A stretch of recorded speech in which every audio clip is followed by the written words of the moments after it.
Yo les gars Kama, c'est ton Akama Winnie en chakra en vibranium. On est là. Ça fait un petit moment qu'on s'était pas vu en vidéo tout ça, mais on revient pour les vraies choses. Là, on est en direct. Vous savez quoi? C'est mon invité qui va me dire où on est exactement, parce que je suis avec mon frérot Victor Dermo. Ça va ou quoi mon rêve? Ça va et toi mon frérot? Carrément, est-ce qu'on peut être transparent sur le fait que tu m'as dit viens frérot, on fait une vidéo et on discute? Carrément, j'avais des trucs à dire. Ah ouais, t'avais des trucs à dire. Est-ce que déjà tu peux déjà te présenter pour ceux qui ne te connaissent pas et nous dire où on est exactement? Ok, alors moi je m'appelle Victor Dermo, j'ai 29 ans, je suis mangaka, je viens de Caen. Et là aujourd'hui on est dans les locaux de Média Participation, on est chez Dupuis. Ouais. Voilà. Ok, et pourquoi? Parce que je viens de signer un contrat ici. Waouh! Waouh! T'as annoncé ça comme ça, j'ai signé un contrat, tout ça. Déjà, félicitations déjà. Merci mon ref. Mais un contrat pourquoi exactement? En gros, moi je suis mangaka, tu vois, j'ai fait Diamond Little Boy, c'est un manga que j'ai créé. Et voilà, on a décidé de le signer ici. Ok. En création, distribution. Ok, d'accord. Bon, on va revenir de toute façon sur comment la collaboration est devenue, etc. Mais avant, j'aimerais qu'on revienne un peu en arrière dans le passé, parce que ça fait quand même un petit moment que toi et moi on se connaît quand même, parce qu'on peut se dire quand même, ça fait des années qu'on se connaît toi et moi. Genre 5 ans, non? Ouais, je crois, hein, c'est ça. Hein. Est-ce que tu te souviens la première fois où on s'est rencontrés? On s'est rencontrés à la Japan Expo. T'es venu me demander un bouquin. Ouais. Je l'ai signé et il y a ma cousine qui a filmé. Ouais. Et après que des notifs. C'est Winnie. Moi je connaissais pas.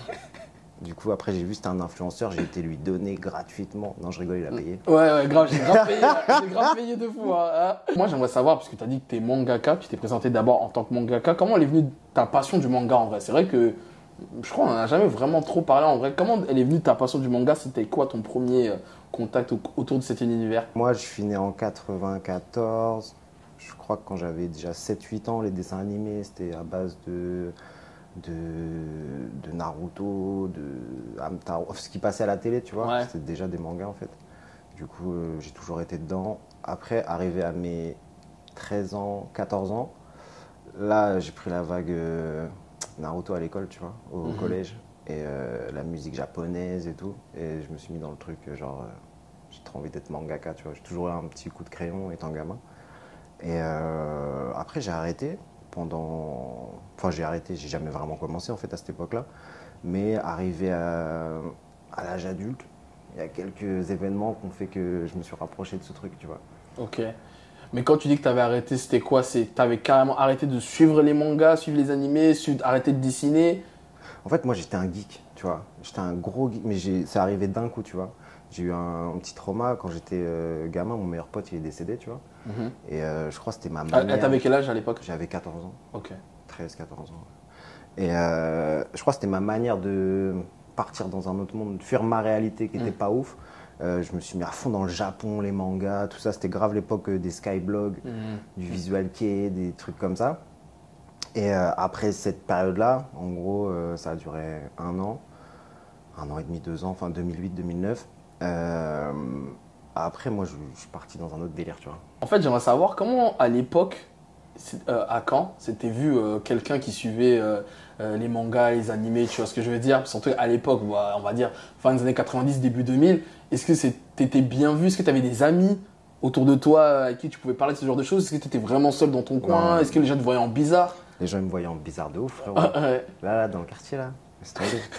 Tu vois, en plus, c'était l'époque, je t'ai dit, visual kei, tout ça. Ça veut dire des mecs qui s'habillent avec du maquillage à la mort, des visages ultra efféminés, tu vois.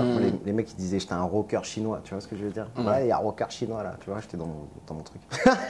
Et non, c'était sur Internet qu'on se retrouvait entre fous, là, tu vois. Aujourd'hui, quand tu vois toute l'évolution qu'il y a, enfin voilà, limite les mangas, c'est hyper mainstream et tout, les animés.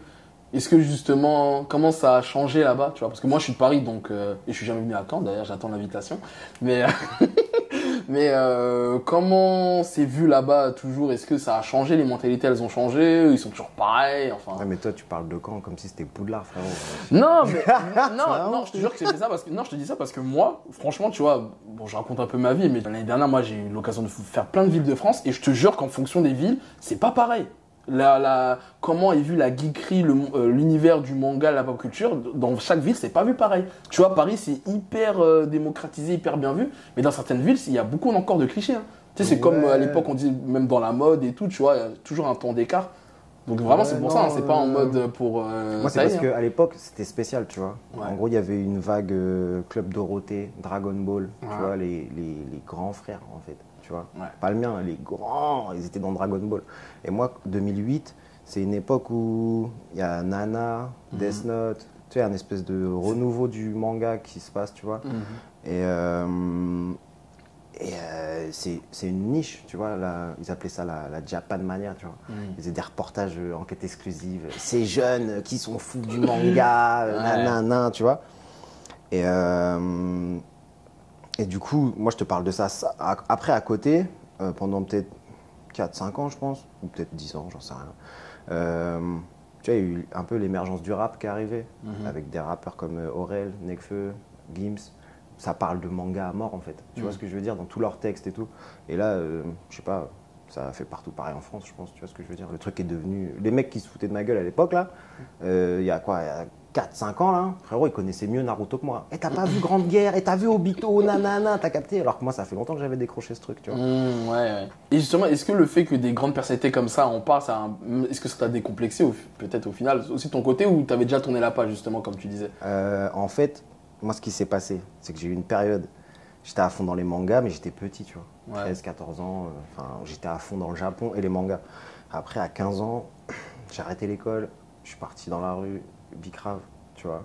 Donc là, j'étais full rap à donf, tu vois ce que je veux dire. Là, dans cette période-là, plus de manga, plus d'anime, rien, vraiment la street. C'était que la street. En fait, je m'en battais les couilles, moi. Tu vois, ce qui m'intéressait, c'était le papier, tu vois. J'en avais rien à foutre de rien, tu vois. Ok. Et quand je suis revenu à ce truc-là, il y avait déjà, tu vois, le manga, ça avait grave évolué. Mais justement, qu'est-ce qui t'a donné envie de revenir dans ça? Tu veux l'histoire? Ouais, en vrai. Tu veux l'histoire? Parce que surtout qu'en plus, Diamant Little Boy, on va en parler, mais c'est aussi très lié aussi à la rue. Ouais, c'est ça. C'est tout ça, manga, en fait. Bah, c'est ça, en fait. Donc, justement. En fait, regarde comment ça s'est passé. Quand j'avais mes 15 à mes 19 ans, du coup, je prenais de l'argent dehors. Et j'étais dans une équipe avec des mecs plus âgés que moi. Et sur les 3 qu'on était, il y en a 2 qui ont pris des peines lourdes, tu vois. Il y en a un qui a pris 3 ans et l'autre qui a pris 4 ans pour une affaire de stup. Et du coup, on a commencé à s'écrire à mort, tu vois. Ça écrit grave des lettres et tout. Et eux, ils faisaient du rap à la base. Ils avaient fait une petite compile de rap, genre une semaine avant de se faire péter. On avait été en studio, ils avaient fait 3-4 sons. Et moi, j'étais parti, tu vois, c'était l'époque des Dawala, tout ça. Du coup, j'étais grave, tout le monde voulait produire des gens, faire du merch, créer le nouveau Watibé ou le nouveau 9 de I, tu vois. Et moi, je m'étais dit, vas-y, je vais produire leur album. Mais je connaissais rien en musique. Et donc, ça n'a pas marché, j'ai vite abandonné cette idée. Mais en s'écrivant des lettres, moi, je faisais beaucoup de dessins, tu vois. Je dis, ah, ça, regarde, ça, c'est toi, ça, c'est machin, truc. Je sais pas, un jour, j'ai eu le déclic, genre, et vous savez quoi, les gars? Eux, dans leur rap, ils racontaient ce qu'on vivait au quotidien, tu vois, tu vois, ils parlaient de nous, tu vois. Et moi, je ne sais pas rapper. Du coup, j'ai dit, hey, vous savez quoi, les gars, ce qu'on vient de vivre là, les 3 dernières années, 5 dernières années, je vais le raconter, mais dans un manga cette fois-ci, tu vois. Parce que moi, j'avais un petit coup de crayon, et puis que, bah, vas-y, à l'époque, j'étais pas trop mauvais dans mon truc. Et donc, je suis parti dans un process de, vas-y, je vais faire un manga. À la base, c'était pour envoyer à mes gars, tu vois. Ok. Voilà comment on est arrivé à faire Diamond Little Boy. La première esquisse du truc, ça vient de là. Et avant même de parler de Diamond Little Boy, c'était quoi tes objectifs? Justement, tu t'es dit, bon, je vais devenir mangaka. C'était quoi tes objectifs? Est-ce que tu avais déjà même un objectif sur le long terme où tu t'es dit, vas-y, je vais vraiment faire ça pour le kiff, représenter de là où je viens, faire de l'argent? C'était quoi l'objectif à l'époque en tout cas? En fait, moi, c'est les rencontres qu'on crée des objectifs. Tu vois, moi, je suis un gars, je suis toujours été avec des plus âgés que moi. J'ai toujours été avec des grands. Et j'ai toujours été le plus petit de la bande et je fonctionne de manière... j'écoute beaucoup ce qu'on me dit et des trucs. Le jour où mon premier pote, là, il est sorti de après 28 mois, j'ai été le voir à la gare. J'ai été le chercher à la gare, tu vois, de Caen. Avec des bandes dessinées, avec 2-3 pages du manga que je voulais penser peut-être faire. Mais il n'y avait pas de prétention, tu vois. Je m'en foutais, je voulais juste lui montrer. Et ce jour-là, je rencontre Ablai, le producteur d'Aurel. Ok. Le même jour. Et il venait de sortir l'album Casseur-Flotteur à l'époque. Et moi, à l'époque, j'habitais dans une caravane. Ma vie, c'était 8 miles. J'habitais dans une caravane sur le terrain de mes grands-parents. Et les 3-4 pages que j'avais grattées de manga, là, je sais pas comment on s'était retrouvés là-dedans, mais j'avais une télé avec un lecteur de disques dedans. Je sais pas comment j'avais eu l'album des Casseurs Flotteurs, mais du coup, j'avais que ça qui tournait dans mon queutru. J'étais plus trop dans les bigots, j'avais pas de téléphone et tout. Et du coup, l'album, je le connais par cœur, tu vois. Et je vais chercher mon pote, donc vas-y, on fait un peu la fête, tout ça, tata. Et on me dit, ouais, il y a le producteur d'Aurel là-bas. Du coup, je vais sur lui, je lui parle et tout. Je lui dis, ouais, Aurel et Grain, j'aime bien les mangas et tout, nanana. Il me dit, ouais, ouais. Je dis, bah, tu crois, il y a moyen un jour, je fais une cover ou un truc, tu vois. Parce que je lui dis, je fais des mangas, tu vois. Et je sors le manga de mon sac, du coup, parce que j'avais prévu pour voir mon pote. D'ailleurs, petite parenthèse, moi, quand je t'ai rencontré, c'est vrai que tu as toujours un tome de Diamond Diamond dans ton sac. Là, je sais pas aujourd'hui si tu en as un, mais c'est en tout cas. Manga, là, c'est signé maintenant, t'as capté. Non, et du coup, ouais, je lui avais filé, je lui avais montré mes trucs et il m'a dit, tu sais, vas-y, il est fou comme toi, là, je les connais. Continue à faire ce que tu fais et un jour, ça va marcher pour toi. Et tu sais, moi, je crois qu'à cette époque-là, j'avais besoin d'entendre ça. Et du coup, après, je me suis mis à fond dedans. Après ça, je me suis dit, je sais pas, l'objectif, c'est de genre sortir un tome, juste un tome, même un truc Vistaprint, en fait, je m'en foutais, tu vois, genre, j'ai fait un manga dans ma vie, c'était ça le premier des premiers objectifs. Et après, j'ai fait d'autres rencontres, j'ai rencontré mon premier mentor en vrai, il s'appelle Benjamin Perret, il vient comme moi, il vient d'Hérouville-Saint-Clair. Et lui, il travaille dans le manga, il vit au Japon, entre la France et le Japon depuis des années et tout, enfin beaucoup d'avance sur web. Et on a fait un rendez-vous, il m'a dit ouais, je lui ai expliqué mon concept. Je voudrais faire un manga, mais tu vois, c'est un truc hip-hop, c'est un truc qui va lier la street et le manga, tu vois. Et je lui dis ça se passe à Caen, ça raconte nos vies et tout, machin. Et il m'a dit ouais, lui, je pense que c'est le seul mec que j'avais rencontré qui ne me voyait pas en fou, tu vois. Il a vite capté ce que je voulais faire et il m'a dit écoute, je pense, si tu fais ce que je te dis, ça va marcher. Et on s'est vu, je sais pas, 5 heures par semaine pendant 1 an, genre. On prenait des cafés, il me disait ouais, faut que tu fasses ça, faut que tu montes une fanbase, faut que tu fasses ça, si tu veux être édité, faut faire ça, tu vois. Et comme ça, là, j'ai commencé à avoir des objectifs. Ouais. Ok, d'accord. Donc ouais, en vrai, le premier objectif, c'était vraiment sortir l'objet pour dire j'ai fait le manga et après, au fur et à mesure des rencontres, tu as eu une vision un peu plus large, on va dire. Ouais, carrément. Enfin, plus précise surtout. Tu vois, parce qu'au début, je voulais faire un manga, je savais ce que je voulais que ça raconte, mais j'avais pas de formation. Moi, j'ai jamais fait d'école de dessin, rien, j'ai tout fait en mode, tu vois. Et pourquoi, pour ce manga-là, tu avais vraiment l'envie de raconter un peu ta vie, un peu tout ce côté un peu street, même Furiou, un peu dans ce langage-là, et tu t'es pas dit, bon, je vais faire un shonen un peu fantastique, etc. Surtout que tu as grandi avec ça. Parce que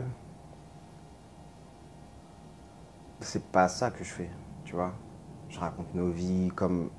Moi, je sais ce que ça fait d'écouter un son de rap, tu vois, à l'époque où je me sens pas bien, je me sens compris. Des fois, j'écoutais des rappeurs, ils racontaient des trucs, on dirait que c'était ma vie. Tu vois ce que je veux dire? Ouais. Je voulais que quelqu'un puisse ressentir ça dans un manga.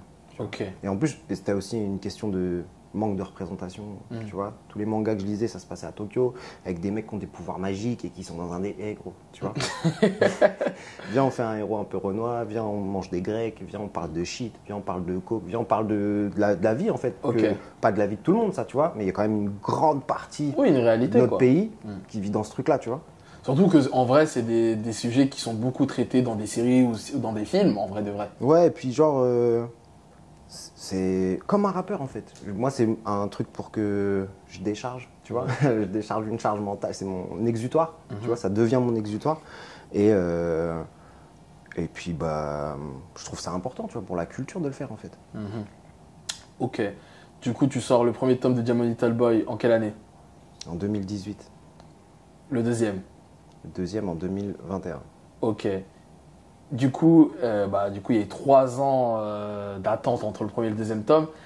Quelles ont été les raisons de l'attente? Surtout moi, à l'époque, justement, moi, je t'avais rencontré, j'avais lu le premier tome. Je me dis, c'est quand ça sort le deuxième? Et je pense que même ta fanbase, entre guillemets, te réclamait le deuxième tome. Pourquoi ça a pris autant de temps entre le premier et le deuxième tome? En termes de rythme de sortie, tu vois, tu as l'impression que c'est long.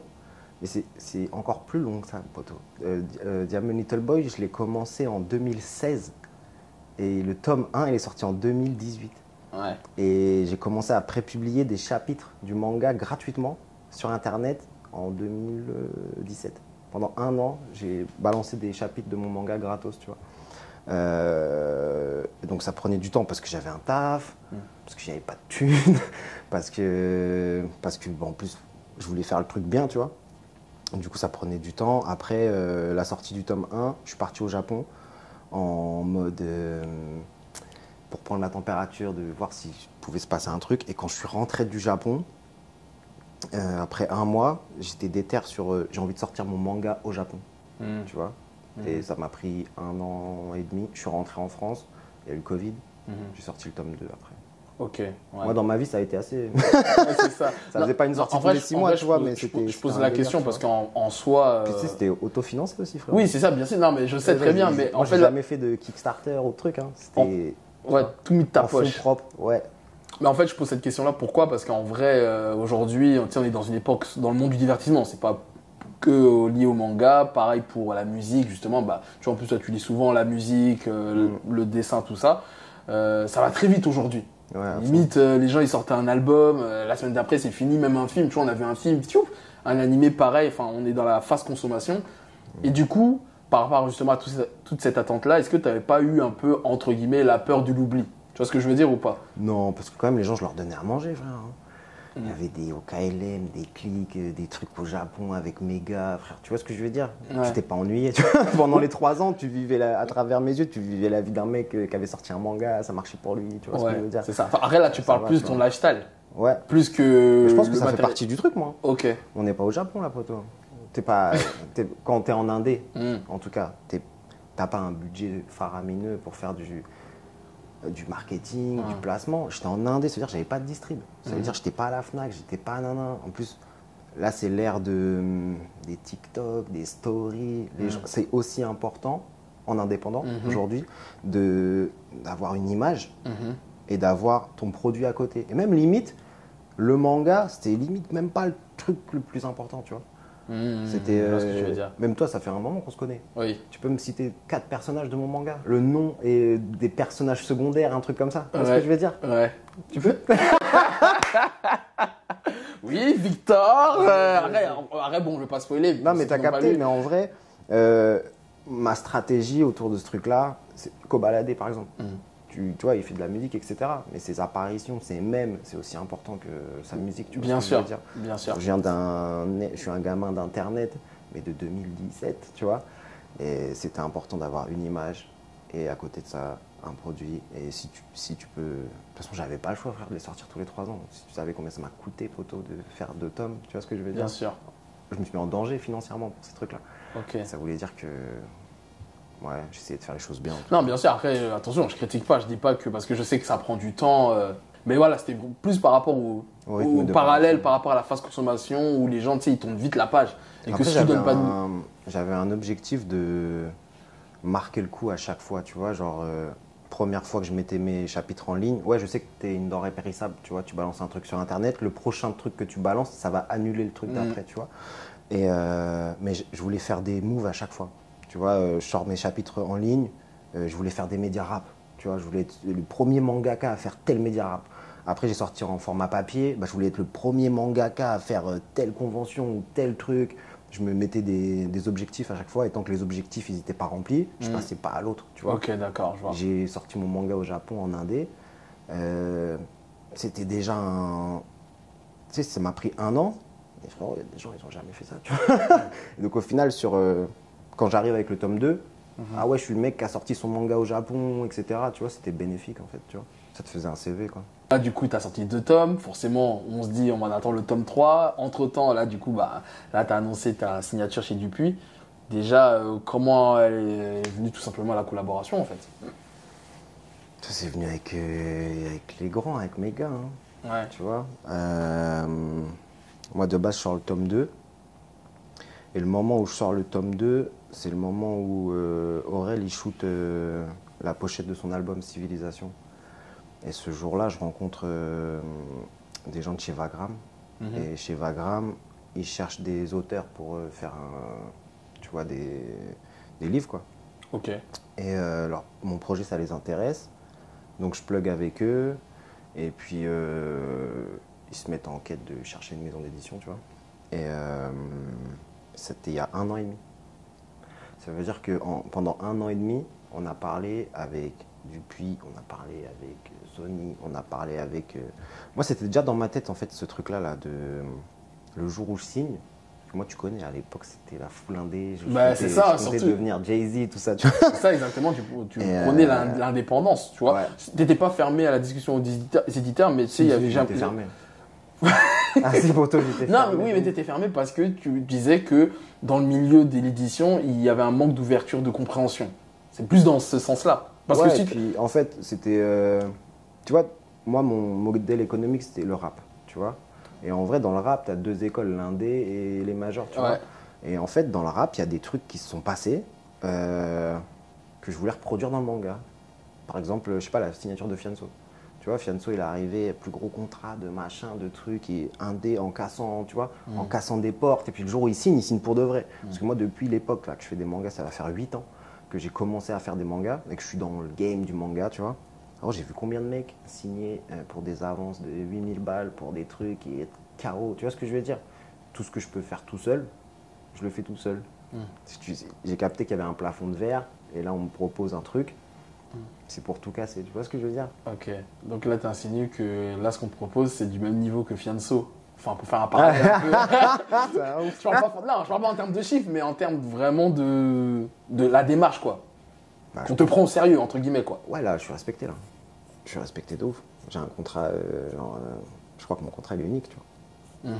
Là, je suis dans un truc, laisse tomber, tu vois. Ok. Et mais en même temps, c'est pas parce que je suis Victor Darmon, hein. C'est parce que ce que je propose comme type de manga, ça n'existe pas, en fait, jusqu'à aujourd'hui. Tu vois, dans le décor du manga français.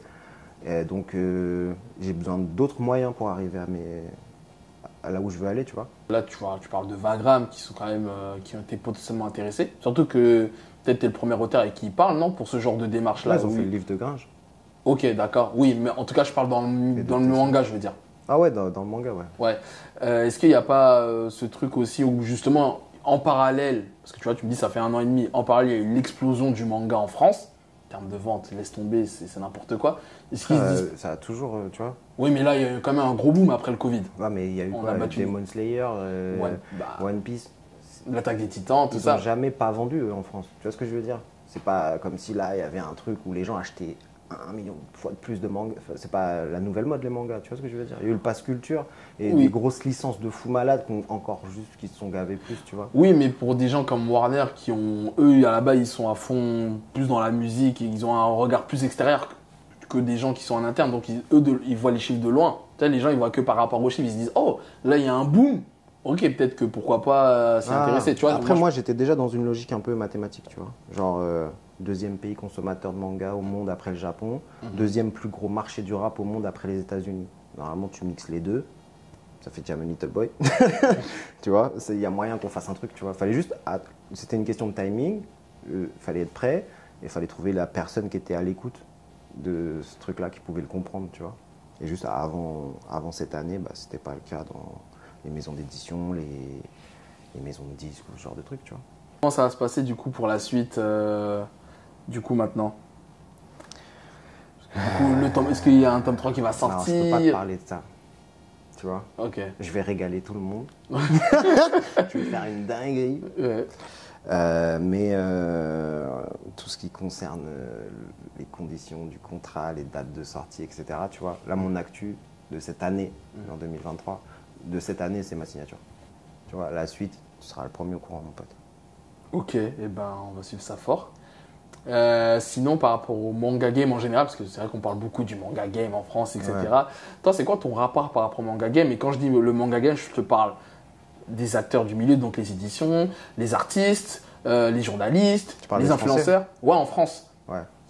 J'ai l'impression, enfin, moi, c'est mon avis par rapport à toi, j'ai l'impression que tu es très décalé, dans le sens que tu es, par exemple, moi, tu sais, je suis quelqu'un, je vais souvent à tous les événements. Ouais. Toi, t'en as rien à cirer, tu vas jamais, je te vois jamais. Ah, mais tu connais mes événements à moi. Oui. Moi, ma vie, comment oui, je sais, mais j'ai envie d'aller là-bas. Oui, mais tu vois, non, mais c'est tout un ton honneur. Mais ce que je veux dire, tu vois, par exemple, encore une fois, je viens après le Covid, tu vois, il y a eu l'explosion de TikTok, c'est-à-dire qu'il y a eu plein de nouveaux influenceurs, etc. Tu vois, par exemple, il y a plein d'artistes qui pourraient se dire, bon, vas-y, je vais aller contacter ces gens-là pour faire de la com et tout, entre guillemets. Toi, j'ai l'impression que Je dis pas que tu t'en fous, mais c'est en mode, tu t'es pas précipité dans ça, quoi. En vrai, moi, t'as vu, moi je suis dans une équipe. Ouais. On se mélange pas trop, tu vois. Ouais. Moi, je suis dans un truc hiérarchique. J'ai mes grands, ils s'occupent de moi. Je fais ce qu'ils me disent, tu vois. Mais au-delà de ça, j'ai toujours été en décalage avec le milieu du manga français, tu vois. J'ai pas de pote mangaka français, tu vois. On s'est peut-être déjà croisés, on a fait peut-être une photo, une conférence ou un truc, un resto ensemble, tu vois. Mais on travaille pas ensemble. Je fais pas comme eux en termes de même de métier. La plupart des mangaka français dont tu parles, c'est des mecs qui sont édités déjà, tu vois. Ouais. Tous les indés, par contre, la plupart, je les connais, tu vois. Mais ils n'ont pas forcément la lumière sur eux, etc. Sinon, les autres, bah... Ouais, je sais pas, hein. Moi, je calcule pas trop. Franchement, j'ai compris vite un truc, c'est que quand tu demandes, on te calcule pas, tu vois. Faut que tu attendes que les gens viennent te demander. Tu vois, pour un contrat en édition, par exemple, j'ai jamais envoyé un dossier d'édition à une maison d'édition dans la démarche là d'aujourd'hui, tu vois ce que je veux dire. Je l'ai fait à la sortie du chapitre 1, à l'époque. Ça, j'ai envoyé à quelques têtes, trucs. J'ai vu ça marchait pas, je me suis dit j'allais faire mon truc. Et du coup, bah forcément, t'es pas... Moi, mon stand à la Japan Expo, c'était le mien, tu vois. Grand stand noir, truc, j'étais pas plugué avec les autres, tu vois. Donc je pense qu'on se connaît, tu vois, mais je sais pas, on traîne pas ensemble, quoi. Et par rapport aux journalistes, les influenceurs, tout ça, encore une fois, qui aujourd'hui, tu sais, il y a tous ces débats autour de la communauté où, tu sais, tu vois, enfin, même je peux m'inclure dedans, entre guillemets, on a soi-disant une place dans tu sais, tout moi, ça. j'ai 30 ans bientôt, là. Ouais. Tu vois ce que je veux dire? Et en fait, j'ai capté un truc avec mes gars, en étant sur la tournée, en voyant les trucs et tout. C'est qu'il y a des gens, sur Internet, ils pèsent grave de ouf. Des TikTokers, des 1 million de vues et tout. Mais dans la vraie vie, tu vois, dans la vraie vie, il y a plein de gens, ils sont KO de ouf. Des fois, je croisais des TikTokers en after show, il n'y a que moi qui les connaissais. Tu vois, comme je suis toujours le plus jeune de ma bande, là. Je dis, ouais, non, mais toi, tu sais, ils me parlent, j'ai l'impression quand ils me parlent, c'est moi la star, tu vois, carrément, alors qu'il y a des 1 million de trucs, tu vois. Et bah, forcément, ça crée une rupture, une fracture. Puis TikTok, c'est tout nouveau, hein. Tu vois ce que je veux dire? Les nouvelles stars de TikTok aujourd'hui, là, c'est tout neuf. Tu vois, c'est pas des gens qui sont là depuis 10 piges, qui ont des équipes, managers, attachés de presse et tout, tu vois. C'est ton téléphone, ton truc, tu fais des vues, mais c'est assez abstrait, tu vois. J'ai pas encore vu de TikToker remplir un Bercy, tu vois ce que je veux dire. Bien sûr. En vrai, le monde de l'influence en général, et des followers et de la hype, en fait, tu vois, quand tu parles d'événements, des gens qui se montrent et tout, c'est un truc aussi où je suis mangaka, gros. J'ai du travail, moi. Tu vois ce que je veux dire? Moi, je suis pas tout le temps à Paris dans des trucs, ce que j'ai capté. Paris, c'est un peu un village. Tu vois, dans les soirées, là, les trucs, c'est un peu tout le temps les mêmes têtes. Ils traînent entre eux. Tous les soirs, tu as une soirée, tu as un event, une avant-première et tout. Et le fait d'habiter à Caen, ça fait que je rentre à Caen, charbonne, je fais des trucs. Et quand je viens à Paname, je viens pour faire. Tu vois, j'ai avancé dans mon truc, tu vois. Et puis ouais, non, je m'en fous des influenceurs. Enfin, je m'en fous d'être un influenceur. Non, pas toi d'être influenceur, d'être en contact avec ces gens-là. Non, mais après, c'est humain, tu vois. Mais moi, mes gars, je sais pas, je suis dans une équipe avec des mecs de Caen, tu vois, ou les gars de Paris, enfin, qui sont dans notre cercle, là, tu vois. Et il y a là les colleurs, il y a là les flûteurs, il y a là les gens dans le monde des TikTokers, ils viennent, ils commencent à te coller, trucs, tu vois. Moi, je suis bien avec mes gars, tu vois, je me bats les couilles un peu du reste. Depuis tout à l'heure, on fait beaucoup le mélange entre le rap français, le manga. C'est vrai qu'il y a beaucoup de similitudes. La sous-culture, il y a quelques années, maintenant aujourd'hui, c'est la culture, hein. Carrément. Et carrément, tu sais quoi, je vais reprendre un de tes tweets que j'ai retrouvé là il y a quelques temps. Non, en vrai. Ça a été chercher mes tweets, hein. On va déguster cette sauce, hein. Non, en vrai, j'ai trouvé le tweet très intéressant, en fait. J'espère que j'ai pas dit une dingue. Non, ça va, t'inquiète. Non, tu disais, c'était l'année dernière, carrément. Il y a un an plus poil, c'était le 2 juin 2022, tu disais sur Twitter que le manga français, c'est comme le rap à l'époque des Eminem, 50 Cent. Pourquoi ils investiraient sur nous alors qu'ils font des millions sur les One Piece, etc. En fait, je crois que tu comparais en fait, le manga français, les titres français et les titres japonais, qu'en gros, les éditeurs mettaient plus en avant peut-être les titres japonais. Mais que 20 ans après, tu faisais le parallèle, c'est qu'en 20 ans après, sur les rappeurs français, vendent plus que les Quinry en première semaine. Chez nous. Chez nous, ouais, c'est ça. Tu disais que maintenant, limite, les Français, les auditeurs français sont plus à fond dans le rap français. Mais c'est clair. Un Aurel, un PNL, un truc, ils font des meilleurs scores de vente en première semaine en France que quand Jay-Z sort un album en France. Bien sûr, non, je suis totalement d'accord. Mais en fait, là où je voulais en venir avec ce tweet-là, j'avais deux choses. Est-ce que tu trouves qu'aujourd'hui, la commu française, que ce soit les lecteurs ou même, encore une fois, les acteurs du milieu, ils mettent trop un prestige trop élevé auprès des œuvres japonaises, alors qu'en vrai, le manga, Ça peut être fait par des Français ou par des Européens. Tu sais, maintenant, tout le monde fait ça, déjà, dans un premier temps. Et deuxièmement, est-ce que tu penses que la tendance va s'inverser aussi dans quelques années, comme le rap français, que peut-être dans 10 ans, dans 20 ans, le manga français va être plus vendu que… Tu vois, maintenant, je suis là, poto. Ouais. Là, c'est signé, je suis là, ça va bien se passer. Tu vois ce que je veux dire? Mais, ouais, de base, tu vois, le manga français, c'est particulier. J'ai jamais lu un manga comme le mien. Et je pense que ça devrait être la norme, en fait. Tu vois ce que je veux dire? Parce que c'est nos histoires, c'est nos trucs, etc. Et la plupart des mangas français que j'ai vus jusque-là édités qui tournaient, on dirait des mangas japonais avec juste, tu as écrit un mot français en dessous. Tu vois ce que je veux dire? Tu le traduis en japonais, le truc, on dit que c'est un japonais qui l'a fait, tu t'y crois? Tu vois ce que je veux dire? Et moi, je sais pas. Je pense pas que ça va. J'espère, tu vois. Si l'histoire elle est écrite comme ça sera écrit comme ça. Demain, tous les petits quartiers. On est dans un truc où soit tu fais du rap, soit tu fais du foot, tu vois, pour ses pairs. Je pense qu'un jour, peut-être, tu pourras faire du manga aussi. Tu vois, de toute façon, moi je le vois, il y a de plus en plus de gens qui tentent maintenant de se lancer dans le manga. Je pense que si le public français. Bah après, je pense que les gens ils doivent s'habituer à ce truc-là. Tu vois, je pense qu'au début du rap français, les gens ils étaient peut-être pas, tu vois, à la mort dedans, tu vois.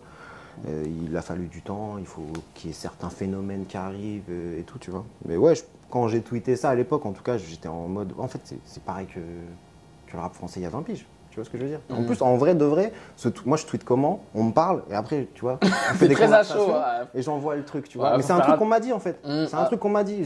On était dans des discussions d'un et mon gars, Blay encore, il m'a dit, mais en fait, c'est comme le rap à l'époque de nous. Là. Tu vois, il y a des Eminem, ils vendent des machins, des trucs de ouf. Il dit, mais il a fallu 15 ans en fait pour qu'aujourd'hui, le rap, c'est bon en fait, c'est nous. Tu vois, on s'assoit dans la table des plus gros labels, les gens te prennent au sérieux. Tu vois, ça fait des 20 000, ça vendait 1 million d'albums. Avant ça n'existait pas, frérot, tu vois. Avant, c'était que les carrés qui faisaient ça. Tu penses, parce que moi, si je peux donner mon avis en vite fait, moi je trouve, c'est vrai qu'il y a un peu une manga fatigue au Japon dans le sens que c'est toujours les mêmes codes, les mêmes histoires qui reviennent, etc. Le truc, c'est que moi, je suis un lecteur qui a grandi, donc forcément, je vais découvrir d'autres choses, des nouvelles histoires. Et tu penses, enfin moi, après, j'ai aussi mon avis là-dessus, mais tu penses qu'est-ce qui pourrait changer en France justement pour qu'il y ait ce basculement sur retournement? Après, attention, hein, parce que le monde du manga, le marché du manga en France, c'est de l'oseille. Hein, c'est un vrai truc. Tu vois ce que je veux dire? Les One Piece, ça vend plein de patates pour de vrai. On parle de beaucoup d'argent là, tu vois. Pour que des Français un jour ils puissent s'asseoir à la table des mangaka japonais, tu vois. C'est pas non plus sûr que ça arrive un jour, tu vois. Mais c'était plus en termes d'habitude de consommation, quoi. Tu vois ce que je veux dire? Faut un truc où, je sais pas, faut que les Français ils bossent leurs mangas, je pense, et qu'ils les proposent et qu'ils continuent. Là, il y a une petite vibe avec Webtoon, par exemple. Tu vois, il y a un truc qui se passe en ce moment avec les mangas, enfin les Webtoons, en gros, que tu fais en scrollant, là. Il y a plein de Français qui font des trucs cool, tu vois. Et je pense qu'il suffit d'un gars pour qu'il marche.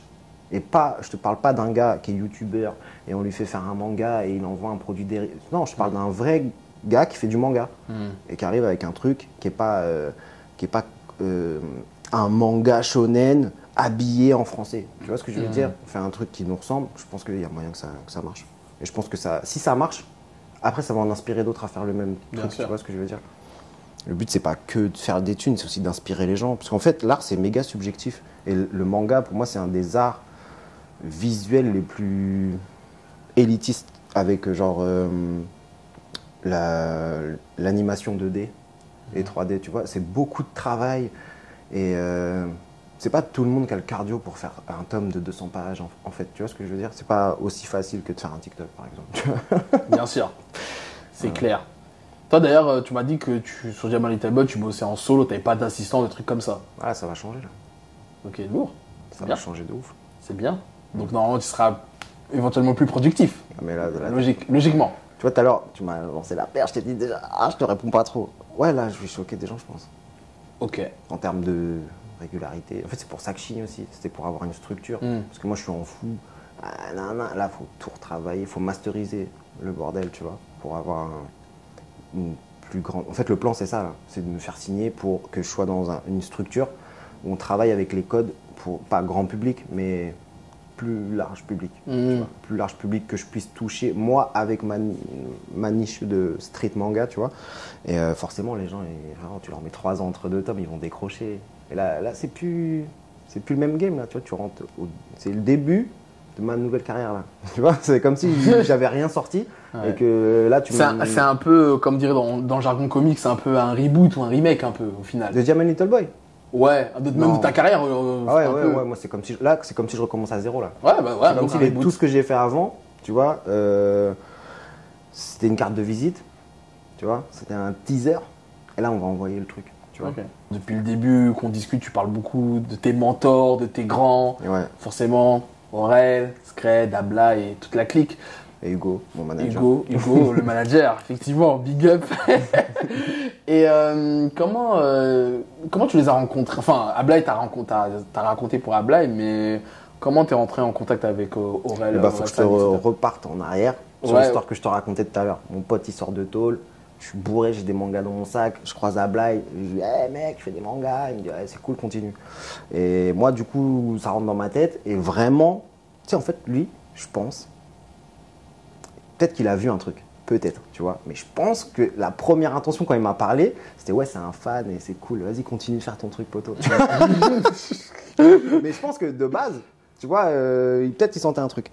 Et 1 an plus tard, après avoir rencontré Benjamin Perret, mon mentor qui m'a coaché là, je suis parti au Japon pour la première fois de ma vie et j'ai fait un chapitre de manga qui était propre. Tu vois.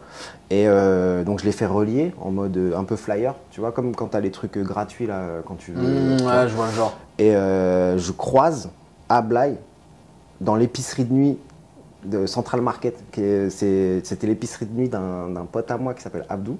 Et Abdou, c'est le manager des frérots de 3%, qu'on fait toute la première partie de. Ouais, en fait, c'est une histoire de famille, en fait. Tu vois. Wow. Et ce jour-là, je le croise. Et je lui dis, tu te rappelles de moi? Il me dit, ah ouais, t'es le fou qui fait des mangas, tout. Et je lui montre que j'ai fait un petit carnet. Il me dit, ah ouais, t'as charbonné. Je dis, gros, je reviens du Japon et tout, nanana. Et il voit que, il me dit, écoute, poto, t'as vu? En vrai, moi, je t'ai dit que c'était cool. Et ça se voit que t'es en fou et que c'est cool. Mais moi, j'y connais rien. Donc, attends 2 secondes. Il prend son tel, clac, clac. Allô, Aurel? Ouais, je suis avec un gars qui fait des. Ah, vas-y, tiens. Il me passe le téléphone, frérot. Je fais comme ça. J'entends allô, salut, ça va? C'est toi le mec qui fait des mangas et tout? Je dis ouais. Mon cœur il battait, poteau. Et il me dit vas-y, je te donne mon mail, tu m'envoies ton manga et tu vois, on verra, tu vois. Et puis bah le temps passe. Après, du coup, il me donne son numéro de portable. Et puis un jour, il me répond vas-y, appelle-moi, Aurel, par mail. Du coup, on s'appelle, on discute. Il me dit ouais, c'est lourd ce que t'as fait et tout, c'est à quand, machin, c'est bon délire, nanana. Et puis un jour, Ablaï, après ça, il me dit quoi? Il m'avait fait un tweet, Aurel. Du coup, il m'avait fait un tweet allez lire le manga de Diamond Little Boy. Parce que je t'ai dit, c'était gratuit en ligne de base. Et donc, ça m'avait fait monter de ouf et tout. Et ça, tu n'étais pas au courant qu'il allait faire le tweet? Si, on en avait parlé. Ah, ok, d'accord. On en avait parlé, mais on s'était jamais vu. Ok. Et un jour, Ablaï, il passe à mon taf. Moi, je travaillais dans un resto de sushi à l'époque. Et il passe manger et il me dit, et on parle, tu vois, il me dit, vas-y, tu sais quoi, demain, je viens te chercher à 7h, je t'emmène à Paname, tu rencontres Scred et Aurel, tu vois. Et j'arrive là-bas, au studio, donc je rencontre Aurel pour la première fois et Scred aussi, et puis on discute un peu, je leur montre ce que je compte faire avec mon manga et tout. Et eux, ils me font écouter des sons. J'étais avec Mao à l'époque. Ce jour-là, c'était le jour où on est parti avec Mao au studio. Mao, c'est un des chanteurs de 3%. Okay. Et c'était la première fois aussi c'était sa première fois où ça pluguait aussi. Et c'était le premier jour d'un beatmaker aussi qui était là-bas. C'était Faz. Celui qui travaille actuellement là sur le Big sur Faz. la tournée. Ouais. Et donc là, c'était la première fois de plein de gens. C'était la première fois de plein de gens. Je t'ai dit, l'histoire, elle était écrite. On peut faire un film avec. Et du coup, voilà, ils font écouter des sons. Et puis c'était les sons de l'album La Fête est finie. Après, on a commencé. Ils m'ont invité à un concert à Caen. Tu vois. Enfin, j'ai gratté une invite à Blague. Ouais, il y a moyen d'avoir une invite, tout. Et il m'a dit ouais. Et moi, j'avais sorti les précommandes de mon manga à peu près au même moment où ils avaient sorti La Fête est finie, l'album. Et mon manga, je voulais le sortir le 18 mars 2018. Tu vois, à peu près. Et je l'ai dit à Blague, ouais, je sors telle date. Il m'a dit non, sors le 25. Je dis ah ouais, bah vas-y, moi ça changeait pas grand chose pour les jours et tout. En fait, le 25, c'était leur premier Bercy. Du coup, je me suis pointé à Bercy, poteau, avec un sac de sport avec 60 mangas dedans. Je suis arrivé dans l'after show et il y avait des MHD, des MC Solar, trop chiant. Du coup, je leur filais tous mon bouquin, tout, tu vois. Et pareil, ça m'a donné un petit coup de boost à mon truc. Et puis, qu'est-ce qui s'est passé après? Comme j'avais pris un petit billet, j'ai dit, vas-y, je pars au Japon pour prendre la température et tout. Et il me dit, ouais, tu pars de quand à quand? Et je dis, de telle date à telle date. Il me dit, mais nous aussi, on a des dates à faire là-bas. Je dis, mais non! Du coup, on s'est retrouvés au Japon là-bas. On a traîné une semaine ensemble. Et là, du coup, c'est vraiment devenu la famille. Et puis après, on a rencontré Tuan. Ouais, le fameux. Tuan, je l'ai rencontré pendant ce voyage-là. Là. On a passé genre le meilleur mois de notre vie ensemble. Truc de ouf. Et puis après, je suis rentré en France. Et puis pareil, j'allais sur 2-3 concerts de la tournée. Après, je suis parti vivre au Japon à peu près 6 mois, 1 an pour sortir mon bouquin. Puis après, quand je suis rentré, Covid. Et puis après, eux, ils préparaient l'album. Et puis moi, je préparais mon tome 2. Voilà. Et puis après, il y a eu toute la tournée là. Et puis voilà quoi. C'est comme ça qu'on s'est. Pour faire simple et rapide. Même si c'était un peu long, en vrai, c'est la version la plus rapide que je peux te sortir là, tu vois. Ah, quel storytelling! Et c'est quoi les avantages et un peu les inconvénients, ou même qu'est-ce qu'ils t'ont rapporté en vrai? Surtout que tu les as rencontrés au moment où pour eux, Orelsan, il est au top, il a l'apogée de sa popularité, de son art. Je sais pas. En fait, quand je l'ai connu, quand je les ai connus tous les trois, c'était déjà des stars, entre guillemets. Mais c'était pas pareil que maintenant. Oui, bah oui. Là, ils ont passé à un autre camp. Quand ils sortent La Fête est finie, là, pour moi, et je pense pour eux aussi, tu vois, là, ça devient vraiment des stars, tu vois. Là, ça devient fat, de ouf, tu vois. Et ouais, quand je les rencontrés, ils étaient un peu moins connus que maintenant quand même, tu vois. Maintenant, c'est vraiment devenu archi fat. Et qu'est-ce que ça m'a apporté? Franchement, c'est rencontre humaine, tu vois, avec Aurel. Genre, il y a 3 profils, Ablaye, Aurel, Scred, et je crois que j'ai une relation différente avec les 3, tu vois. Ablaye, c'est la psychologie, tu vois. J'ai des problèmes dans la vie, tu vois, en dehors de l'artistique et tout. Tu vois, tu peux avoir des galères de thunes, de machin, de pas savoir gérer, comment... Dans ta vie personnelle, ça peut mal aller. Je parle avec Ablaye. Tu vois, Là, il me dit, hey, t'as vu ça, j'ai déjà vécu ça, ta. Avec Scred, c'est plus, ouais, t'as vu, moi j'avais envie de faire ça. Et puis à telle date, je ferais ce truc-là. Et lui, il est plus en mode, hey, t'as vu, c'est pas un braquage, c'est une course de fond. Moi, je pense du tac, tu vois. C'est plus cette approche-là, tu vois. Et avec Aurel, par exemple, là, quand j'ai sorti le tome 2, on parlait beaucoup de scénario. Il m'a conseillé des livres pour trucs, tu vois. On parle beaucoup d'art, tu vois, en règle générale. Et sinon, en règle générale, les 3, c'est comme, je sais pas, des grands refs, quoi, tu vois. Ils donnent les bons conseils et tout, tu vois.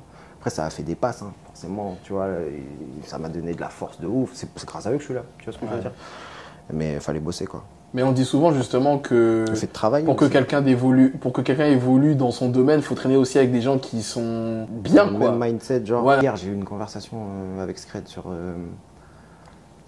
pas sur le succès, mais sur la vie d'artiste. Tu vois. Et en fait, j'ai remarqué que tu vois, il y a plein de jeunes artistes qui signent jeunes et tout, et qui se foutent en l'air. Tu vois. Ils arrivent, premier album, deuxième album, ils sont à leur prime. Et tu vois, Gueudreau, où ils pètent les plombs, etc. Tu vois. Et moi, j'ai la chance, par rapport à d'autres mecs, d'habitude, t'es grand, ils sont au PMU, ils te racontent qu'en 2002, ils ont fait la première partie d'NTM. Et que, non, mais tu vois ce que je veux dire, c'est pas pour être dénigrant. Oui, bien sûr, tu vois, ils ont fait la première partie d'NTM en 2002, nanana, mais là, aujourd'hui, le gars, il est KO. Et en fait, lui, l'artiste, là, il pète.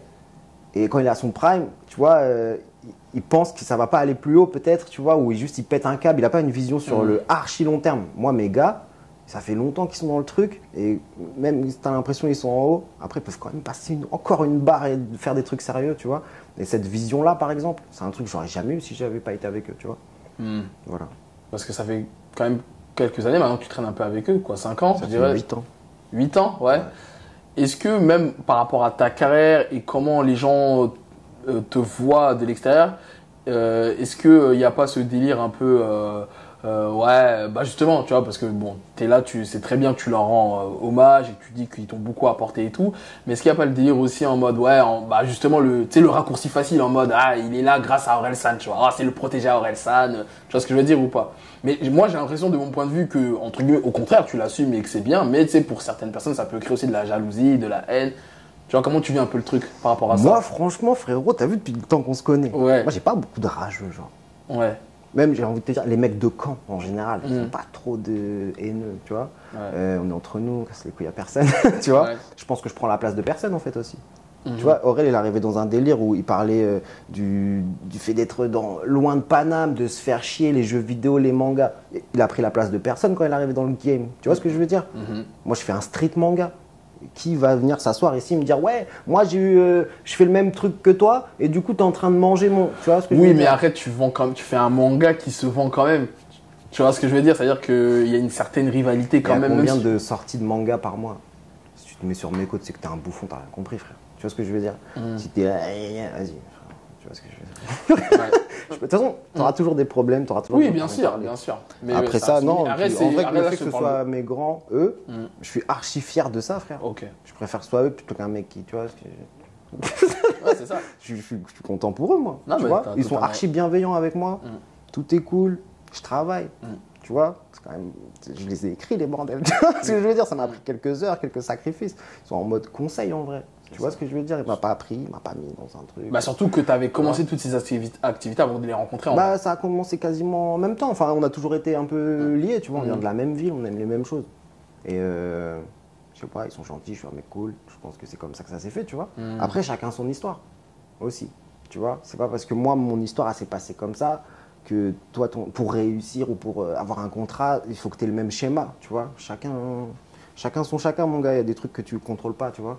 On parle d'art et de stratégie et de contrat et tout, mais il y a des trucs, ton histoire elle est écrite comme ça, poteau. Tu peux pas tout contrôler. Bah, moi, mon histoire elle est écrite avec eux comme ça, de cette manière-là. Voilà. Donc force à vous les rageux, gardez la pêche, on n'est pas ensemble.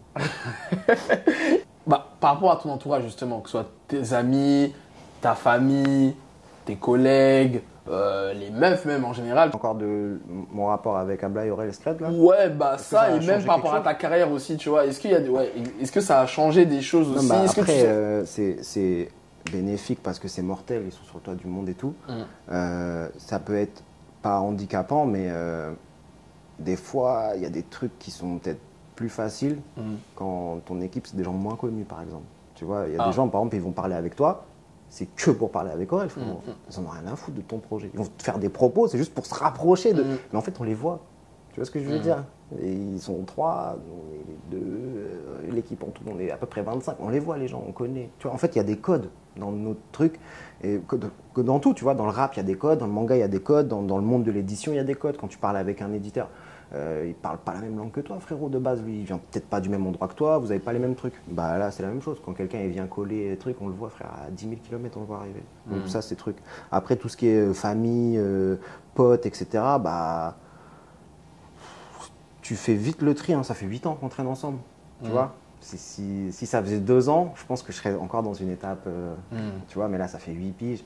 Ça, t'as fait le tri. C'est bon, frérot, c'est bon. Ouais, mais il y a des frérots, on se parle plus, tu vois, à cause de ça. Il y a des... Ouais, normal. Ah ouais, carrément. Bah ouais. C'est triste. Hein. C'est vrai. C'est quelqu'un. Ouais, c'est Seven Magnitude, mec, tu vois. C'est triste. Forcément, mais ça joue. Parce que genre, t'as vu son son là, c'est du propre. Oui. Sauce magique, beau gosse. Oui, bien, que tu es dans le club d'ailleurs. Merci. En train de t'enjailler. C'est pour ça que je parlais de ça. Mais tu vois, par exemple, un truc comme ça, Magic Beau Gosse là, c'est un vrai grec chez nous. Tu crois, il a pété comment après ce truc là? Ah ouais, c'est devenu réel. Photos, je vois des gens de Marseille qui viennent bouffer là-bas et tout. Donc forcément, moi je connais un gars, c'est le pote d'Aurel, il va me faire une pub pour mon grec aussi, ou tu vois, forcément il y a ce truc là qui arrive, mais tu fais vite le tri, tu vois ce que je veux dire. Voilà. Mais tu sais quoi, mes vrais potes aujourd'hui, c'est des gens, les gens que je vois le plus souvent à Caen, c'est des gens qui n'ont rien à voir avec la musique, rien à voir avec le manga. C'est souvent ça, hein, en vrai. J'ai 3 copines, il y en a une, elle était kiné, l'autre elle est orthophoniste, et l'autre elle est genre actrice, tu vois. Et frère, on parle de tout sauf de ça, tu vois. Voilà quoi. Après j'ai les frérots, la famille, tu vois. Mais c'est tranquille. Il y a le côté, il y a mes frérots avec qui j'avance dans l'art, etc. Avec qui il y a une relation personnelle aussi, machin. Mais je suis pas Victor Darmo tous les jours, quoi. Tu vois ce que je veux dire? Est-ce que aussi même au niveau de ta famille, le fait de traîner avec des gens comme ça, tu vois, par exemple, tu as eu un passif assez, on va dire, assez lourd, entre guillemets, et le fait de maintenant, tu vois, il y a une certaine fierté de te voir. Ah ouais, je vois. Tu vois ce que je veux dire ou pas? Dans le positif, hein, je parle. Ouais. Est-ce que ça fait genre une rupture avec ta famille? Non, pas une rupture. Que justement, le fait qu'ils voient que tu traînes avec des gens comme ça, le fait que tu essaies de t'en sortir et tout, il n'y a pas une certaine fierté. Enfin, qu'ils préfèrent ça que aussi par rapport à tout ce que ton passé que tu as eu dans la rue, tout ça, tu vois. Vaut mieux vendre des mangas que du shit, hein. Tu vois. Oui. Ta mère, elle est toujours plus contente de te voir dans le clip d'Aurel que de te voir au poste, tu vois, forcément. Après, là, ça commence à être loin derrière moi, ça aussi, tu vois. Là, je t'ai dit, j'ai bientôt 30 ans. Ça fait 8 piges que je fais des mangas. Ça veut dire la dernière barrette que j'ai vendue, c'était il y a, tu vois, il y a belle lurette. Tu vois, entre deux, j'ai travaillé. Entre deux, j'ai monté mes trucs à moi aussi, tu vois. Mais ouais, bah ouais, les gens sont fiers. Après, moi, j'ai pas une très très grande famille. J'ai pas 50 frères, 12 cousins, cousines, tout ça. Donc, non, c'est cool. Ouais. On fait comme on peut, quoi. Mais tu vois, ce qui est cool, d'être avec des grands comme moi c'est que eux aussi, ils ont vécu des trucs avant moi, dans leur famille, tu vois, le succès, tata, et ça te conseille à mort, tu vois. Et ça, c'est mortel, tu vois. Bon, on se voit pas tous les jours non plus, mais on s'était revus, je crois, pendant que tu avais fait ta tournée avec eux et tout. Et je sais pas, c'est vrai que j'ai l'impression que tu t'absorbes leur expérience, leurs conseils et que tu les appliques, quoi. Et du coup, tu vois, je le ressens parce que ça fait un petit moment qu'on se connaît quand même. Gros, c'est une bénédiction. Tu vois comment j'étais fou avant? Ouais, tu vois, là, t'as toujours fou, mais... dans un... Non, mais tu vois, je parle pas dans ce sens-là. Tu vois, t'as dû me croiser dans un after show Bercy avec un flash dans la main, bourré, parler fort et tout. Tu vois ce que je veux dire? Et en vrai, c'est pour ça que je te dis, être avec des gens bienveillants, c'est une bénédiction de ouf. Là, ça va mieux, je suis concentré. Les yeux, ils sont bien ouverts et je vais tout droit. Tu vois, je peux pas me foutre en l'air. Je viens de mettre un pied dans le game, là, tu vois, pour de vrai, tu vois. Donc tout ce qui est avant, j'ai digéré, tu vois. Ok. Et heureusement que ça arrive maintenant d'ailleurs, tu vois. Si c'était arrivé il y a 10 piges, je suis pas sûr et certain que à l'interview, je suis pas sûr que j'aurais été sobre. T'inquiète, hein, on aurait fait quand même, il n'y a pas de souci. Juste pour finir sur le chapitre par rapport à Orelsan, étant donné que c'est un fan de manga aussi, ouais. Est-ce que tu penses que ça a aussi, j'imagine, beaucoup facilité même la relation, quoi, la connexion? Après, on lit pas forcément les mêmes trucs. Oui, bah, mais de base, c'était Blake appelle Aurel et qui dit je connais un mec là, hein, il fait des mangas, ouais, tu vois. Ça. Donc ouais, forcément. Je pense que si j'avais pas fait des mangas, s'il n'était pas Aurel, on serait peut-être pas plugué, tu vois. Non mais en fait là où je voulais en venir, c'est on a 10 ans d'écart et tout, tu vois. Donc de base, c'est pas comme si j'allais le croiser. Ouais, bien sûr. Non mais en fait là, ce que je voulais dire, c'était je trouve ça beau en fait que tu as une passion. Ça tue. Ouais, enfin là c'est personnel. Moi aussi, je trouve ça beau. Notre histoire, je la trouve trop belle. Je suis chamallow, moi. Hein. Comme ça. Un peu mielleux, hein. Ouais, je suis mielleux, hein. Moi, j'aimerais finir avec ton rapport avec le Japon, en vrai. Le Japon, ça tabasse. Ouais, le Japon, l'Asie et tout, parce que tu t'en parlais tout à l'heure, que tu as beaucoup voyagé. Même à un moment, tu avais fait une tournée. Enfin, tu avais voyagé. J'ai fait un road trip. Ouais, un road trip en Asie et tout. C'est pas la même chose qu'une tournée, poto. Oui, il n'y avait pas de tourbus, il n'y avait pas de catering. Ça y est, toi, direct les termes techniques. Mais du coup, c'est quoi, t'en penses quoi un peu du Japon, du peuple? Qu'est-ce que tu aimes dans ce pays-là? Le Japon, ça tabasse. Déjà là-bas, il y a les frérots, tu vois. En fait, on est genre, je pense, au moins 5-6 Français. Et ils habitent quasiment tous dans le même coin, que des artistes, des Morad, des Camille et tout. Et on taffe plus ou moins ensemble, ou sinon on est les meilleurs potes, tu vois. Donc c'est la maison, c'est Caen et Shibuya, tu vois. J'essaie de faire mon temps entre les deux, quand il n'y a pas une pandémie mondiale. Et là-bas, c'est carré, quoi. Je sais pas quoi te dire, frérot, là-dessus. Ah ouais, il n'y a rien que tu dis. Ah, genre même quand t'es allé la première fois là-bas. Ouais. Frérot, tu viens d'Hérouville-Saint-Clair. C'est chaos. Tu vois ce que je veux dire? Je suis dans un truc, tu vas au Japon pour faire des mangas avec tes potes. Qu'est-ce que tu veux que c'est les colonies de vacances. Après, moi, je travaille pas. Enfin, tu vois, c'est ça. En fait, je travaille pas pour une compagnie japonaise. Je suis pas venu faire un truc où, tu vois, je me fais exploiter, frérot. Je travaille pour moi depuis un moment, là. Quand je vais là-bas, c'est l'entrepreneuriat ou des vacances plus, tu vois. C'est ça, parce que est-ce que tu pourrais vivre là-bas? En vrai. T'as été au Japon la dernière fois? Oui, je suis allé. Avec mes gars en plus. Oui, T'as vécu un peu ma vie. Je les ai tous vus. Là, tu sais, t'as cité, je les ai tous vus. Tu vois ce que je veux dire? C'était stylé. Ah, c'était stylé. Tu pourrais vivre comme ça toute ta vie? Ouais, parce que encore une fois, aussi. non, mais je te rejoins sur le fait que nous, on y va en mode vacances. Ouais, mais tranquille. Mais je travaille quand même là-bas. Là-bas, je fais des tatouages. Là-bas, je vendais mon manga, etc. Tu vois, il y a de la sape aussi qui arrive. Oui, mais moi aussi, j'ai aimé pour taffer. Gros, je suis allé à la Jump Festa. Mon lifestyle d'ici et là-bas, c'est le même délire. Moi, je kiffe, tu vois. Oui, mais est-ce que tu pourrais vivre au Japon? C'est ça? Ouais, de ouf. Ouais, je pense. Là, plusieurs années. Déménager là. Je pense que je vais faire plutôt des 6 mois, tu vois, 3 mois, un truc comme ça plutôt. Je pense que je vais faire ça les prochaines années. Là, je vais être là-bas. J'ouvre un truc là-bas. Normalement, je fais des trucs, tu vois.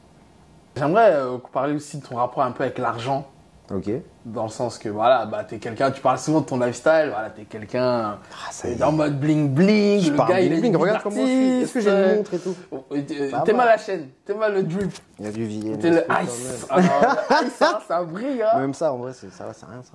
Non, mais bon, en tout cas, tu es quelqu'un de très généreux, voilà, t'aimes l'argent, concrètement. Même par rapport à ce que tu racontes dans ton manga. Et surtout par rapport à ce que tu racontes dans ton manga, tu vois, dans ton manga, on retrouve souvent le thème de la rue, les femmes, l'argent. Par rapport à l'argent, en vrai, je pense qu'il est pas malsain, tu vois. Genre, il faut de l'oseille pour vivre, c'est important. Ça dépend aussi ce que...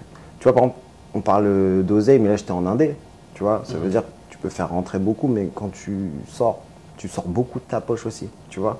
Parle en 20K pour un truc, pour machin et tout, ça peut monter vite et sortir très très vite, tu vois. Et quand tu perds, aussi en délire entrepreneurial, tu mises sur des trucs, tu peux gagner beaucoup, mais quand tu perds, tu peux perdre beaucoup aussi, tu vois. Je me suis retrouvé à des moins 14 balles, tu vois, l'année dernière, genre, tu vois, j'étais dans une période, c'était pas ouf. C'est comme ça que ça se passe, et maintenant, il y a un contrat à 1 million d'euros que j'ai. C'est peut-être pas du fake, hein, mais bon. En vrai, si c'était 1 million, c'est ce que je te souhaite. Hein, non, après. c'est pas ça. C'est pas ça du tout. Tu dis dans ton œuvre, tu parles beaucoup de femmes. Je parle beaucoup de femmes. Je parle de 2-3 femmes. Ça s'envoie, hein. Ton personnage, il s'envoie hein, aussi. Hein. Ah ouais, il faut. Il envoie, mais il fallait. Peut-être on va la supprimer cette scène-là. Ah bon? Ouais, peut-être. Ta vie avec ton rapport avec les femmes, tout simplement. Est-ce que ça a toujours été facile durant ton adolescence? Est-ce qu'aujourd'hui c'est mieux? Comment ça se passe? En vrai, c'est quoi ton rapport aux femmes? Il m'a dit c'est quoi ton rapport à l'argent et après il m'a dit c'est quoi ton rapport aux femmes. Mais parce que savoir est-ce que j'ai une petite copine, c'est ça? Non mais parce que tu disais en début d'interview que tu vois t'étais en mode geek, t'as eu la rue, c'est-à-dire que t'étais très isolé. Ouais non mais vas-y, ouais, je vais te répondre sur le rapport aux meufs. Moi j'ai eu plusieurs relations dans ma vie, j'ai beaucoup appris des femmes, tu vois. Je crois que même quand je te parle de mentors, de conseils et tout, j'ai rencontré des femmes archi intelligentes qui m'ont donné plein de conseils sur même ce que je fais maintenant et tout, tu vois. Voilà. Après, t'as vu, mangaka, artiste même en général, c'est pas fait pour tout le monde. Dans le sens être en couple avec un artiste, c'est pas fait pour tout le monde, poto. T'es jamais là, tu vois, t'es à droite, t'es à gauche, il y a des groupies sur internet, il y a d'autres meufs, tu vois. Je parle même pas à mon échelle, tu vois, je parle en général, tu vois. C'est pas fait pour toutes les meufs, du coup ça peut être un peu compliqué de se mettre avec quelqu'un, de rester avec, d'avoir des relations saines. Toi tu connais, tu m'as déjà vu avec 2-3 copines. On leur passe le bonjour à toutes. Non, je rigole. Mais non, mais actuellement, ouais, non, tu vois, y a pas de bague ici, poteau. Ouais. J'ai pas de copine. Ouais, voilà. Statut célibataire. Ouais. Je suis un homme à marier, je sais faire la cuisine, je suis mangaka, je viens de signer un contrat, les filles, faites un mec. Non, je rigole. Tu vois, c'est ça ton problème. C'est ça ton problème. Non, je rigole. Mais en vrai, qu'est-ce que tu recherches chez une femme? C'est quoi les qualités Moi, je pense que... j'en sais rien, frère. Si je savais ce que je voulais, je serais en couple. Non, pas forcément. Non, ouais, je sais pas. Peut-être que t'as des critères, t'as des attentes que t'as pas réussi à trouver chez une femme, tout simplement, encore. Je pense que être avec quelqu'un de compréhensif. Après, même ça veut rien dire parce que la personne ne vit pas ce que toi tu vis, tu vois. L'euphorie de ton bordel, de ta vibes et tout. Je sais pas si j'ai envie d'être avec quelqu'un qui vit la même chose que moi non plus, tu vois. Je sais pas si je pourrais être avec une artiste, par exemple, tu vois. Okay. Genre, une meuf connue, un truc, peut-être que... Je sais pas. En fait, je pense que j'attends la bonne personne. Il y a un plan pour moi sur cette terre, tu vois. Tu parles beaucoup de plans, etc., de destin. Tu crois en Dieu À mort. Ouais. Ouais, je crois en Dieu, ouais. Ok. Non, c'est vrai parce que depuis, c'est vrai que j'avais pas fait attention, mais c'est vrai que tu parles beaucoup de plans, de destin. Je pense, tu vois. Et je pense que, tu vois, tu parlais que je suis assagi là. Oui. Je pense que ça va mieux depuis ça, tu vois. Depuis que j'ai capté, tu vois, que tu peux pas avoir le contrôle sur tout, frérot. Ça sert à rien de te prendre la tête sur des trucs que t'as pas le contrôle, tu vois. Si c'est comme ça que ça se passe, c'est que c'est écrit comme ça, tu vois. Ça fait, je t'ai dit, ça fait 7-8 ans que je suis dans ce truc. Combien de portes j'ai pris, combien d'échecs j'ai fait, frérot. Tu vois ce que je veux dire? Ils étaient nécessaires pour qu'on en arrive là tout de suite. Tu vois, mais à l'époque, moi, j'étais impatient de ouf. Tu vois, je voulais ça, il me fallait ça maintenant. C'est Ablaï qui m'a fait comprendre ça. Il m'a dit, Victor, ça fait tellement longtemps que tu traînes avec nous, que tu as vu des gens, c'était personne, devenir numéro 1. Et aujourd'hui, c'est plus personne. Tu vois ce que je veux dire? Moi, je pense que mon chemin, c'était d'être préparé le jour où c'est mon tour. Je suis là, mais je vais pas durer un an, tu vois ce que je veux dire? Je suis là pour... et mon histoire à moi, elle était écrite comme ça. Voilà, donc je remercie le ciel pour ça. Et je suis trop béni en plus, j'ai trop de chance. Là, actuellement, je le dis tout le temps, mais là, je crois que tout de suite, je vis la meilleure année de ma vie. Je suis en bonne santé, il y a de l'oseille, il y a des meufs. Je viens de signer mon contrat. Tu vois, tout est cool et genre, ça rend humble, frérot. Et c'est pas parce que j'ai travaillé, c'est parce que, frère, il y a un truc au-dessus de moi qui j'ai trop de chance. Tu vois ce que je veux dire? Ce serait une dinguerie. Parce que moi, les gens là qui font des phases de ouais, j'ai travaillé, c'est grâce à moi et mon cul et tout. Hé, poteau. Tu as fait doucement. Moi, il y a des gens qui travaillent plus que moi. Jamais ils ont des prochains contrats. Tu vois ce que je veux dire? C'est pas une finalité en soi. Hein. Tu vois ce que je veux dire de ce truc-là? Mais il y a combien d'artistes? Moi, je connais combien d'artistes? Ils ont travaillé toute leur vie. Ils n'ont pas eu le bon plug au bon moment. Ils ont pas eu leur heure. Le train, il est passé. Tu vois? Même il n'y avait même pas de train, frère. Tu vois ce que je veux dire? Moi, je sais pas. Je me sens béni. Donc, ouais. Juste, tu as souvent été le benjamin du groupe. Ouais. Imagine, on ne sait pas ce qui peut arriver plus tard, dans quelques années. Tu deviens un vieux Victor, voilà, senpai, voilà, t'as des petits, tu donnerais quoi comme conseil à ces petits-là pour qu'ils réussissent dans leur vie, quoi, tout simplement? Dans leur vie ou dans le manga? Parce que moi, je suis pas coach de vie, poto. Bon à savoir, hein, voilà, ne comptez pas sans Victor. Non, mais je sais pas, dans l'entrepreneuriat, même en général, quoi, ou même dans le manga, les deux en vrai. Bah pour moi, par exemple, côté manga, dessin, tout ça, faut le faire, tu vois, faut juste le faire. En vrai, je connais personne qui est capable de dessiner 200 pages de manga et qui à la fin des 200 pages, il est nul en dessin, tu vois. Tu tapes 200 pages, tu prends du niveau, etc. Après, je pense, tu vois, si je te dis faut rien lâcher, c'est un peu bidon, mais ce qui fait que pour moi, là, ça va marcher, et là, ça marche, c'est le fait que j'ai regardé ailleurs, tu vois. J'ai quasiment jamais fait, en commençant en tout cas, j'ai jamais fait une interview dans un média manga, j'allais que dans des médias rap. Tu vois, pourquoi tu t'engouffres dans un truc? Il y a tellement de monde, les places sont chères. En plus, les dés ils sont pipés, t'as aucune chance de battre un manga japonais sur son territoire, tu vois.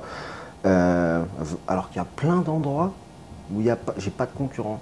Tu vois ce que je veux dire? Il n'y a pas de quelqu'un, il a déjà fait comme moi.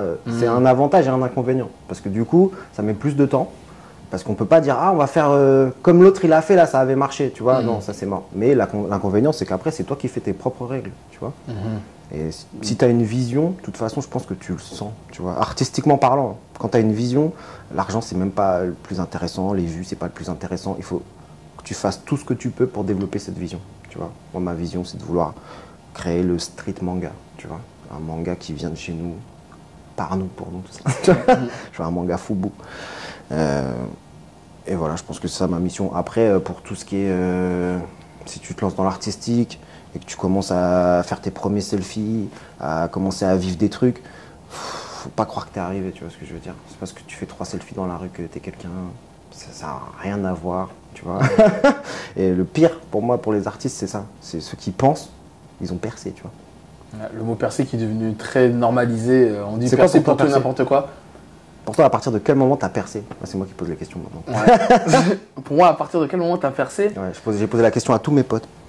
Pour moi, percer, c'est quand tu mets une pierre à l'édifice, tu marques quelque chose dans ta culture, dans ce que tu fais, dans ta profession, et que tu es reconnu de manière unanime, que ce soit dans le milieu, en vrai, que ce soit les acteurs, la communauté. Ouais, pour moi, je dirais pas légende, tu peux forcément percer. Parce que percer, pour moi, les gens, tu fais 1 million de vues sur TikTok sur une vidéo, ça y est, il a percé. Non, ça a percé pendant une semaine. Oui, voilà, c'est ça. Moi, c'est pas ça percer pour moi. Non, pour moi, c'est quand au fur et à mesure, tu prouves que par tes actes, ce que tu fais, tes actions, tu prouves à plusieurs reprises et que tu es là sur le long terme, tu dis, ah ouais, lui, il a percé. Et que tu es reconnu partout. Mais quand je dis reconnu dans le milieu, les acteurs du milieu, dans les médias, enfin...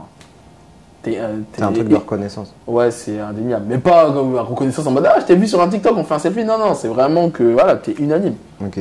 Pour moi, après, je sais pas si j'ai été clair, mais... Si, carré. De ouf. Et toi, c'est quoi? Percer? Ouais. Le jour où je dirais, moi, j'ai percé. Le jour où tu vas m'entendre dire, là, j'ai percé.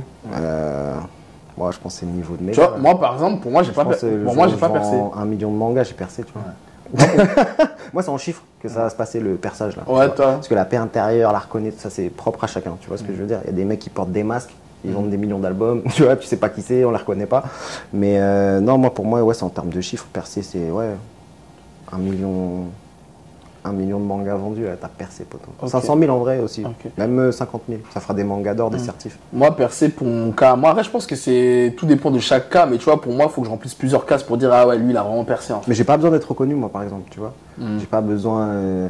Si je sais qu'il y a combien qui est tombé, là, tu vois. Si je sais j'ai combien sur mon compte et que. Ouais, en gros, toi, c'est les chiffres. Carré, c'est les chiffres de vente ou le chiffre d'affaires, en gros. Ouais, c'est ça pour toi, c'est ça. Dans l'industrie dans laquelle je suis, tu vois, ça se compte en. Tu vois. Okay. Tu remplis des salles de fous malades, tu fais des séances de dédicaces, il y a 4 heures de queue, ouais, t'es quelqu'un, tu vois. Voilà. Ok. Mais les petits sont trop matrixés par ça, le fait de percer. Ouais. On s'en bat les couilles de percer, ça sert à rien. On s'en fout de ouf. C'est pas important que les gens te reconnaissent. Tu vois ce que je veux dire? Au sens où eux, ils l'entendent. On s'en fout. Ça sert à rien. Ton frigo, il est vide, t'es KO, tu vas travailler chez Action demain. C'est nul. Tu vois? Big up à tous ceux qui travaillent chez Action. Non, mais c'est carré. Tu vois ce que je veux dire? Moi, j'ai travaillé grave longtemps, frérot. J'ai été éboueur, j'ai fait tous les tafs, tu vois. Mais j'ai connu ça aussi, du coup. J'ai connu le fait de travailler, faire des selfies avec des gens, d'être en tournée avec Aurel. Le lendemain, faire une interview là-bas, là.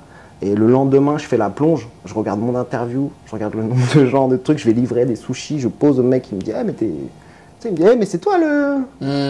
Et tu sais, là, je vois dans ses yeux, il est déçu de ouf. Je vois dans ses yeux, il est là, poteau. Tu sais, genre, ah ouais, mais moi, je croyais que. Tu vois. Et ça, c'est quand ta hype, elle est plus haute que ton compte bancaire, tu vois. Pour moi, percer, c'est une égalité parfaite. Tu vois ce que tu veux dire, exactement. Non, franchement, je suis d'accord avec toi sur ça. En vrai. Faut pas trop jouer à ce truc. Tu vois ce que je veux dire de je suis famous, j'ai des followers, on s'en bat les couilles. Ouais, en fait, c'est vrai que percer, c'est quand ton lifestyle ne correspond pas à ta hype. Bah ouais, t'es surcoté là dans ce cas-là. Tu vois ce que je veux dire? Ouais. Là, t'es dans un truc. En fait, c'est dommage, hein, en plus pour ces gens-là. C'est dur, hein. T'imagines, tu peux pas sortir dans la rue, tu fais des photos, t'es avec ta meuf, tac tac. Alors que quoi? T'es KO en vrai. Enfin, techniquement, financièrement parlant. Ça, faut faire attention à ça, je pense. C'est un conseil que je donnerais aux gens, aux petits là. Ok, très bien. Écoute, j'ai une petite question aussi, je viens d'y penser, mais j'aurais dû te la poser dès le début de la conversation. Où sont passés les cheveux, mec? Pourquoi? En vrai, vraiment, je sais pas pourquoi t'as rasé tes cheveux. J'ai une vraie question personnelle. Je pense que c'est une question de changement, d'énergie, tout ça. L'énergie? Ouais. C'est-à-dire, vas-y, développe. J'avais des locks. Oui. Tu vois, dans tes locks, tu portes ton histoire, tu vois. Genre, même tes cheveux morts, ils restent dedans, tu vois. En vrai, je m'étais fait un challenge quand j'avais plus jeune. Bref, je me suis coupé les cheveux le 1er octobre 2016. Okay. Et je me suis dit, tant que je suis pas devenu un vrai mangaka, je coupe pas mes cheveux. Ok. Voilà. Et après, il y avait une stratégie aussi de... tu vois, c'était grave la mode, même encore aujourd'hui, c'est grave la mode des locks, tu vois. Mais c'était aussi un truc de côté rouge, côté noir. Je rentre dans une pièce, Japan Expo, un truc. C'était stratégique en vrai. Même si tu connais pas mon manga, t'as vu le gars avec les locks rouges, tu vas t'en rappeler tout le temps. Tu vois ce que je veux dire? C'est une manière d'être reconnaissable et tout, tu vois. Là, je pense que j'ai passé un step où je m'en bats les couilles. Enfin, c'est pas que je m'en bats les couilles, tu vois, c'est important, mais là, je pense qu'on peut se focus sur le manga maintenant. Là, ça y est, je vais devenir un vrai mangaka, on travaille sur un truc. Voilà, quoi. Ouais, ça te satisfait comme réponse? Ok, attention, t'inquiète que tu sois chauve, chevelu, moi je t'aime toujours comme t'es. Ramaïji, ça. Ramaïji, ça. Y a pas de souci. Eh ben écoute, c'est bon pour moi. Hein. Est-ce qu'il y avait des sujets ou d'autres choses qu'on n'a pas parlé que t'aimerais dire? Peut-être. Non, c'est carré, moi je suis en paix là. Je pense que j'ai assez parlé là. Ouais, on a bien parlé, on a bien débité. On a bien débité ça fort. En plus, en vrai, je t'ai appelé pour faire un long format parce que je pense que c'était cool de faire une petite mise à jour de tout ce qui s'est passé et de raconter aux gens un peu le truc. Puis bah en fait, Mehdi Maizi, Mouloud Achour, ils étaient déjà pris, donc je suis avec toi. Je suis méchant, Winnie. Merci beaucoup d'avoir donné ton temps. Et c'est carré. C'est pas grave, on refera une mise à jour dans quelques temps quand elle a sorti la suite, c'est les projets. Carrément, on fera une mise à jour pour la suite. Reste bien connecté, reste bien à l'affût, mon pote. Vas-y, bah bonne réussite, bonne continuation pour toi, mon gars. Merci, mon ref, pareillement. On est ensemble.